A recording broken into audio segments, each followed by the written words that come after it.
Okay guys, that was quick and easy, and this is completely nut free. We have made cheese by not using any type of nuts. The ingredients I did add to this is the ingredients that really adds the flavor of cheese.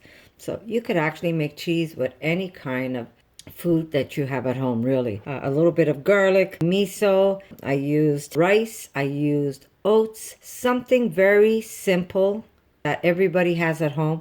You could actually make some vegan cheese. Now, I did use my REJUVELAC. This has been aged for a very long time, just the color that you see. Now you're gonna say, how do you know when REJUVELAC is still good? You smell it and you taste it.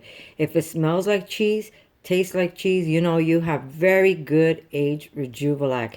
If it tastes rancid, throw it out and start over again and make a new batch of REJUVELAC. Not expensive to make. With a little bit of wheat berries, you can make REJUVELAC. You can make it with quinoa, even though I've never really made REJUVELAC with quinoa, or did I? I don't even remember if I did. If I did, it's like 14 years ago. But I love my wheat REJUVELAC. I find that's the one that gives me the best flavor. So very easy. Now, if you don't have REJUVELAC, Don't worry about it. I say you can use probiotics. You can use MISO. MISO is also another probiotic. What else can you use? You can use yogurt if you want. That's a probiotic. Vegan yogurt, guys. Don't let me see you put any animal products in here. And you can actually make delicious, delicious cheese. Now, I'm just going to cover this lightly. And then I'm going to put this to ferment, to do its magic, basically. And I am going to put this on the side, a place where there's no draft, even a cupboard if you have. And tomorrow I'm going to refrigerate it till it gets nice and firm, and then I'm going to be able to shape this into cheese. Remember, guys, if you find your cheese is too watery when you're blending it, I pretty much like to see this type of texture. It's a nice thick texture. But if you find your blender is not going to blend it, you can make it a little more watery and then maybe add some potato flakes at the end and mix it all up. How much REJUVELAC? I really don't care how much REJUVELAC I put in there. I did add some water, so I would have some REJUVELAC left for my next batch of cheese, but I could have used just REJUVELAC when making this cheese. Remember, if it's too watery, just add some potato flakes, mix it really good, or even some rice starch or rice flour, they call it. That's also going to thicken it up for you. So don't be afraid if you find that your cheese is a little too watery. And don't forget that coconut oil is going to also firm up the cheese once it's in the refrigerator. But very, very easy, guys. Don't be afraid to make cheese. Experiment with different things you have at home, and your food is going to taste delicious, guys. Remember, you have to put your heart in it. You can't just make it with the fear that it's going to be nasty, because then your cheese is going to be nasty.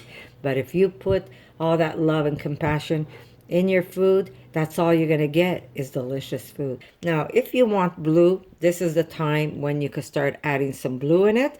If you want to make like a brie, this is the time when you're going to add that mold to it. Or if you want to leave it plain, you can. Now, somebody asked me about spirulina. Yes, you can. I used to make blue cheese with spirulina before I got the mold.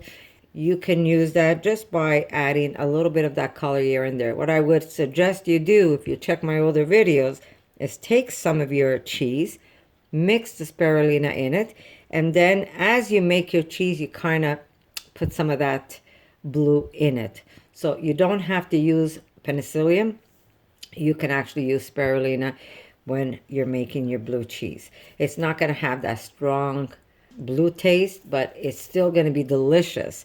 Vegan cheese is delicious, guys, and we don't harm any animals. That's the best part. That milk has to go to the babies, to the cow babies, not to us. We're not cows. So again, I'm going to put this aside. I'm going to let it do its thing, and then tomorrow it's going to get refrigerated, and then you're going to see me back again when I'm molding this cheese into the shape that I want. So I love you guys. Remember, put love, put intention in your food, and everyone's going to love it. So I'll see you soon.